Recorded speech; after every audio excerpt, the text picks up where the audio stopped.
beriman bertakwa kepada Tuhan dan berakhlak mulia.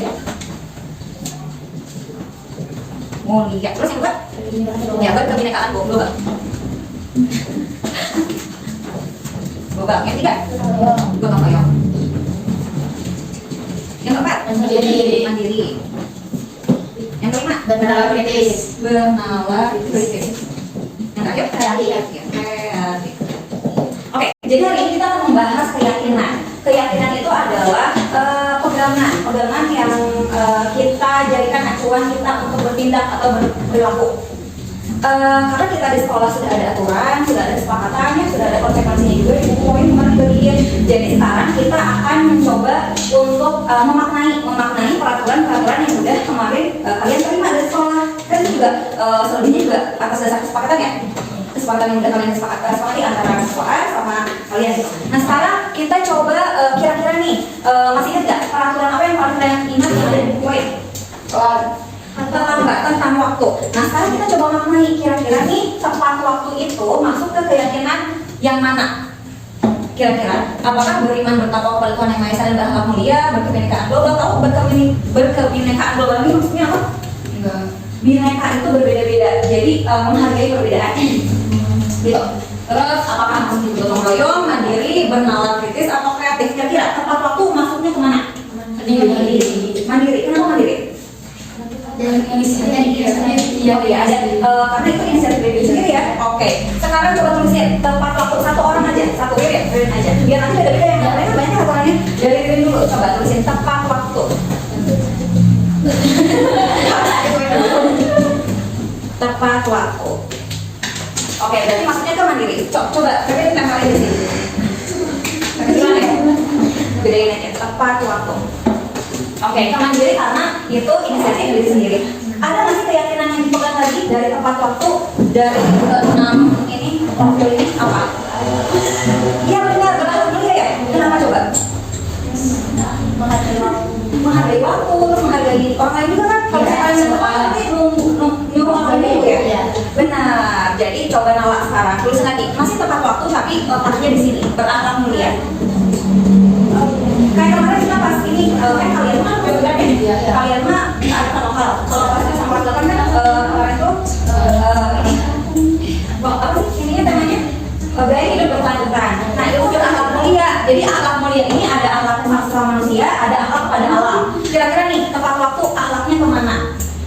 Akhlak ke alam, sama manusia, menghargai orang lain. Ya, sampai di sini. Tepat waktu, masih tepat waktu. Oke, ada lagi nggak sih tepat waktu maksudnya kemana dulu? Kayaknya cuma mandiri sama berakhlak mulia ya? Iya. Oke. Terus apa lagi? Aturan kelas yang kalian ingat? Aturan kelas, aturan sekolah. Tata tertib. Pakai seragam sesuai memakai seragam yang lengkap. Itu kira-kira masuk keyakinan yang mana? Mandiri. Oke, coba tulisin. Kenapa mandiri? Kesadaran diri untuk menjaga perhatian ya, kesadaran diri untuk menjaga penampilan. Benar, mandiri. Ada lagi nggak? Kreatif juga. Seragamnya yang bikin sendiri. Kalau individual sendiri. Oh iya, terus sama sendiri ya. Oke, boleh sama pilihan. Makanya ternyata memakai seragam yang lengkap itu masuk juga ke kreatif. Terus misalnya ada yang sobek seragamnya kita tuntut buat bisa dijahit gitu.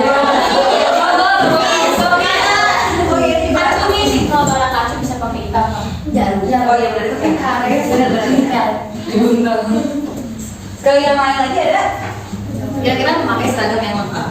Terus apa lagi? Ada nggak sih alternatif yang kalian teh? Ih ini mah di luar nalar, kayak nggak masuk akal, ada nggak? Menurut kalian? Kita diskusikan aja ngobrol di sini. Kenapa nggak lagi ini gitu? Semuanya ada satu hal yang ini nggak perlu deh gitu. Nggak boleh ke asrama lagi. Tertulis di itu, tertulis di itu peraturan tidak tertulis ya, oh yang lain yang tertulis di buku. Apa yang kira ini harusnya yang kayak gini gitu dihitung gitu, ada nggak? Pakai gelang itu. Pakai gelang hitam nggak boleh. Tidak boleh aksesoris. Nggak boleh pakai aksesoris yang berlebihan. Nah coba kita maknai. Kira-kira ini maksud dari sekolah melarang kalian itu ada nggak sih di sini Ada nggak? Ada nggak di situ? Gini, ini kasih ini ya, kasih gambaran. Kuliah sama sekolah itu beda. Ini kalau misalnya ada pakaiannya, prefer ke sekolah. Kenapa? Karena udah dikasih seragamnya. Ketika kuliah bingung, setiap hari harus pakai baju apa? Karena kalau pakai baju yang sama mau. Iya, sedangkan nyatanya di kita nih tidak semuanya mampu. Ada juga yang mungkin ini kalau misalnya kita pakai aksesoris yang mahal, pakai aksesoris yang ini ternyata ada orang lain yang mau tapi dia nggak mau beli gitu.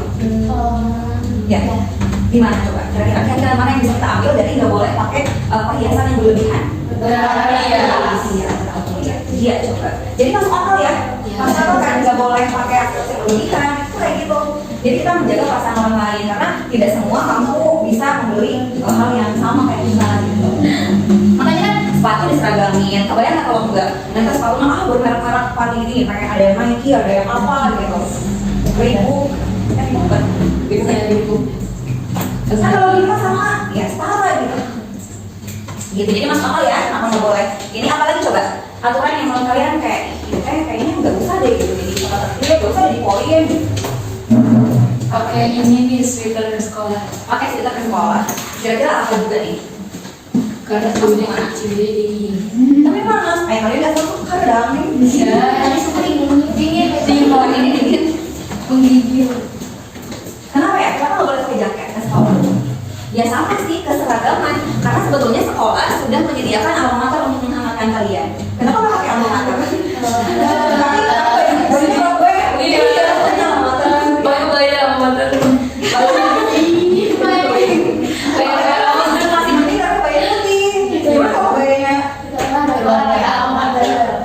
Jadi balik lagi sih cuma keseragaman. Kalau itu ya untuk jaket, gitu. Apalagi kira-kira atau di luar itu yang kalian boleh terima juga. Kita coba maknai keyakinan kelasnya. Kira-kira masuk kemana gitu? Ke nilai-nilai mana? Apa ya? Tadi seragam, tepat waktu, terus apa lagi? Oke, kalau itu kayaknya keyakinan di sini ya. Ya, nggak boleh bawa handphone. Kira-kira masuk kemana nih? Mandiri. Iya, ini mandiri ya. Karena kalian misalnya nih, kalau iya tergantung ya. Ya nggak ketika coba kalian percaya sendiri. Ketika kalian di rumah sama di sini lebih bisa mengontrol diri kalau dapat atau kalau enggak. Kalau kan? Iya, berarti fine. Tidak boleh bawa handphone terus itu mandiri. Karena ya itu kalau kita ada HP kita susah untuk mengendalikan diri. Putar Instagram, TikTok, Telegram, Shopee. Jadi maksudnya mandiri. Apa lagi kira-kira? Aturan apa lagi? Misalnya nih nggak boleh ada kekerasan, itu jelas banget ya. Nggak boleh ada tindakan perundungan atau bullying. Stop bullying, nggak boleh ada kekerasan atau memanggil orang dengan sebutan-sebutan yang tidak baik kayak nama orang tua. Padahal baiknya nama orang tua kan. Tapi karena di komunitas yang lainnya, jadi ya kayak gitu. Stop bullying berarti perundungan. Tidak boleh merundung. Itu maksudnya ke iya benar, kebinekaan juga. Karena nih sebenarnya ya ketika ada perundungan timbul dari adanya perbedaan. Misalnya kayak dia mah nggak lebih tinggi dari yang lainnya, dia mah sikapnya beda. Ada beberapa orang yang punya karakter yang beda, yang misalnya sukaannya sendiri, kayak gitu kan lebih jadi potensial buat dibully. Benar, yang ini. Berarti ada dua ya? Ada dua nilai yang bisa kita maknai dari tidak boleh ada perundungan. Satu ini berakhlak mulia, yang kedua berkebinekaan. Ya. Berarti ada satu. Apa lagi ya? Aturan apa lagi? Tidak boleh ada perundungan. Terus apa lagi? Peraturannya. Apa? Menjaga kebersihan. Benar, menjaga lingkungan. Ini terus juga dicek asrama setiap pagi. Atau udah sibuk pagi-pagi. Beres dulu. Kira-kira ini apa? Benar. Gotong royong itu apa lagi? Selain gotong royong, ya rahmat mulia sama kepada alam dan lingkungan. Ya, menjaga kebersihan lingkungan baik itu asrama dan kelas. Kemarin tuh ada cowok yang protes. Kenapa harus periksa katanya asrama? Terus gini katanya, kenapa air asrama kotor diumumin, air bersih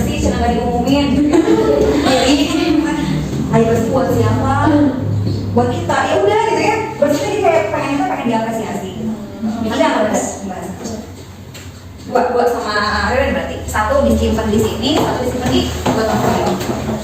Ada nggak sih aturan sekolah yang menjunjung nilai ini bernalar kritis?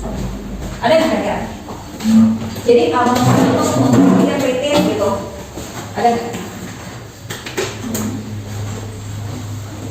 Sekarang sebenarnya mah, sekarang ya mengkritisi aturan-aturan, ya kan? Iya. Tapi apa ya? Ada di kaki bapak di dalam tertib. Dengan adanya tata tertib itu, kalian jadi kritis. Terus juga dengan segala keterbatasan yang kalian punya, itu tuh menurut kita buat kalian juga. Kalau kita misalnya kayak pegang HP, kita punya semuanya, ada teknologi gitu ya. Kadang kita ya udah tinggal searching aja, tinggal Google aja gitu. Tapi dengan keterbatasan kadang sifat kritis kita jadi ke ini ke rasa. Tapi apa ya poinnya kira-kira? Mungkin tidak membawa HP juga bisa membuat kita jadi lebih kritis. Nggak tergantung sama Google, ya. Berarti ini nalar. Tidak boleh membawa HP atau gadget bernalar kritis. Oke, akhirnya ini ada semua. Jadi sebenarnya tadi yang kata Miss jelasin ke kalian, kenapa harus dirubah? Sebenarnya sama aja, mau aturan, kesepakatan, sama keyakinan sama aja. Tapi harapannya ketika si aturan-aturan ini berubah jadi keyakinan, bukan hanya di sini aja. Jadi kalian juga bisa menerapkan di luar gitu. Bukan berarti kalian nggak boleh bawa HP gitu di luar, enggak, tapi setidaknya lebih bijak menggunakan HP dari luar. Karena merasakan sendiri kalau misalnya dia selama ini kita nggak pakai HP, kita lebih menghargai waktu. Berarti nanti kalian juga ketika di luar bisa lebih bijak pakai HP, nggak maunya kalian gitu. Jadi harapannya ini seluruh nilai-nilai ini kalian pegang sampai kemanapun kalian berada. Mau kalian di SMA, mau kalian kuliah, di dunia kerja pun sama. Kayak misalnya ya, contoh simpelnya tepat waktu. Kan di sekolah juga sama kerja ada aturannya. Masuk kerja, masuk kelas itu ada aturannya. Itu juga buat menghargai diri sendiri juga orang lain gitu. Jadi adanya aturan yang dibuat siswaan itu bukan buat memberatkan kalian, tapi lebih ke menanamkan keyakinan agar bisa kalian pegang sampai kemanapun kalian berada gitu. Terus ini kan terus ini katanya bahasanya kan, keyakinan itu datangnya dari dalam diri katanya. Beda sama kesepakatan atau aturan yang datangnya dari luar. Ketika ada aturan di satu lingkungan, dia akan menaati aturan itu di lingkungan itu. Kalau udah di luar lingkungan itu dia nggak akan. Sedangkan keyakinan datangnya dari dalam, kemanapun dia berada, dia akan memegang keyakinan itu. Gitu. Dulu kalau nggak salah nih, ketika kalian kelas 7 atau kelas 8 ya, pernah Bang Jack ini ngasih materi tentang motivasi. Ingat kan? Ingat di WA, kalian lihat di WA. Motivasi itu ada dua, masih ingat nggak? Ada motivasi intrinsik, ada motivasi ekstrinsik. Masih ingat nggak? Masih ingat? Kalau nggak salah itu di WA diskusinya. Ya, jadi ada dua, motivasi itu ada dua. Kan kita berpindah karena ada motivasi ya. Kalian coba, sekolah motivasinya apa? Ririn, belajar, biar sukses. Kenapa? Oke? Biar sukses ya? Sama. Menggapai cita-cita. Baik? Biar sukses. Abil? Sukses pasti kalian masing-masing ya. Nah, ada dua motivasi kita melakukan sesuatu, baik itu sekolah ataupun apa gitu ya. Ada motivasi intrinsik, ada motivasi ekstrinsik atau eksternal. Kalau eksternal tuh datangnya dari luar, kalau intrinsik datangnya dari dalam. Kalau ekstrinsik ini contohnya kayak buku poin. Kalian menaati aturan bukan karena kalian yakin bahwa ini tuh harus kalian pegang, enggak, tapi karena takut dipoin, takut akan hukuman. Itu adalah motivasi ekstrinsik. Yang kedua, itu ada motivasi karena penghargaan. Misalnya di pelajaran bahasa Inggris suka ngasih sign di signature, karena nanti yang terbanyak dikasih hadiah. Kalian termotivasi belajar karena akan ada hadiah gitu. Tapi ini kekurangannya, motivasi ekstrinsik ini bersifat sementara. Kenapa? Karena kalau nggak ada hukuman, kalian nggak akan taat. Sama kayak penghargaan, kita nggak ada penghargaan, kalian nggak akan belajar benar-benar. Nah, yang terakhir itu ada motivasi intrinsik yang harus kalian bangun dari sekarang. Motivasi yang datangnya dari dalam, mau itu dihukum, mau dikasih penghargaan atau enggak, dihukum atau enggak, kalian akan tetap mengerjakan itu karena kalian ada satu tujuan yang ingin kalian capai gitu. Itu bagi kalian sendiri, bukan karena takut dihukum, bukan karena pengen penghargaan gitu. Nah, sekarang kita belajar bareng nih, makanya harus ada yang kalian pegang kayak cita-cita gitu ya, harapan kalian masa depan, dan kalian motivasi dari dalam, bukan karena hukuman, bukan karena penghargaan juga gitu. Makanya sekarang di kurikulum sekarang tuh nggak ada yang namanya ranking. Kenapa? Karena itu katanya kalau misalnya ranking lagi anak-anak tuh semangat belajar karena ranking, bukan karena ingin menambah ilmu. Gitu. Makanya kalau orang-orang ini ranking berapa? Nggak ada bu, mohon maaf tidak ada ranking, emang nggak ada. Gitu. Nah, coba sekarang kalian tulisin dari sana. Motivasi apa sih? Terutama psikolog ya. Kira-kira kalian ada nggak sih satu hal yang ingin kalian raih gitu? Motivasi yang datangnya dari dalam, bukan dari luar, bukan karena takut hukuman, bukan karena ingin penghargaan. Datang dari diri kalian sendiri. Tulisin satu motivasi besar kalian untuk bersekolah di SMP Al-Wafa. Apa? Kalau udah kalian sini, ini yang sebelah sini, ini sini. Biar ada doang ingin, biar dikawinkan. Ya kan apa? Yang di sini. Kenapa? Boleh, kenapa?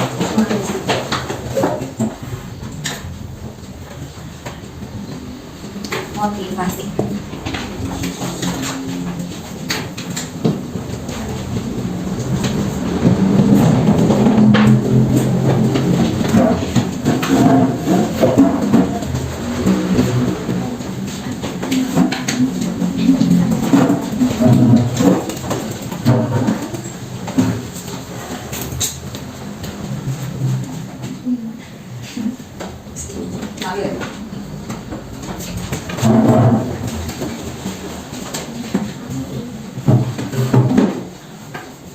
Oke, udah semuanya. Udah belum besoknya?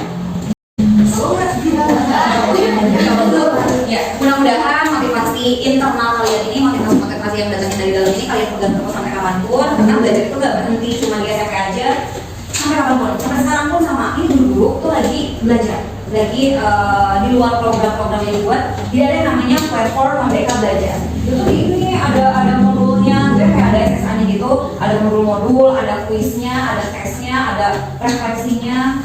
Harus beres. Buru-buru semuanya lagi begini tuh. Kita sekarang lagi di gini gitu, lagi panas-panas. Dan sampai modul berapa? Gitu. Semuanya 2 SMP kalau lagi ini. Gitu. Jadi sampai kapanpun kalian gak akan berhenti belajar. Setiap hari pasti belajar. Jadi semoga motivasi ini, jadi kalau tuh nyatin belajar tuh bukan karena untuk di dunia sekolah aja, tapi ya sepanjang hari kita akan belajar. Jadi jangan bosan dan jangan lelah belajar. Gitu. Kaitan-kaitan ini tantangan dalam diri kalian jangan cuma dilaksanakan ketika di lingkungan sekolah aja, tapi juga di lingkungan masyarakat. Gitu. Ya, sudah. Ada nggak sih hal yang kalian dapetin, hal baru atau hal lama tapi kalian lupakan, sempat terlupakan gitu? Aha momen, oh iya ternyata gini gitu. Coba ada nggak yang ngomong ini? Jelasin. Ternyata apa gitu? Ada nggak? Ada hal baru kayak, oh harusnya kayak ginian. Atau oh ternyata emang aturan tuh ya bukan buat memberatkan. Ternyata emang ada nilai-nilai yang tertanam dari aturan-aturan yang dibuat sekolah. Jelasin sama 1-2 orang. Siapa? Saya mau. Apa hal baru yang didapetin? Kalau misalkan ternyata aturan itu nggak memberatkan, tapi juga bisa ada sisi positifnya gitu maksudnya, karena aturan itu telah menjadi kebiasaan, jadi selama dimanapun juga jadi kebiasaan gitu. Jadi kalau misalnya telat tidur kayak gitu. Yang lainnya ada. Oh iya, sekarang tuh lagi digembar-gemborkan kata merdeka, ya nggak sih? Merdeka belajar, merdeka kampus merdeka, sekolah merdeka gitu. Menurut kalian, sekolah merdeka? Oh iya ada ya. Menurut kalian, makna merdeka menurut kalian apa? Bebas. Maju. Terus apa? Makna merdeka. Kalian tahu nggak sih ada salah satu kota di Amerika namanya tuh Philadelphia tuh? Nggak tahu. Ada salah satu kota di ini tapi bisa sekarang. Ini ada kota di Amerika namanya Philadelphia. Itu tuh disebut kota zombie. Oh, yang ini yang kebanyakan orang yang sampai ke bawah itu. Benar. Karena mereka merdeka. Jadi saking bebasnya, jadi orang-orang itu kecanduan narkoba akhirnya di jalanan pada sakau. Banyak orang yang sakau kayak tidur di jalan, terus kayak zombie dan lain-lain. Kota besar. Ya bes.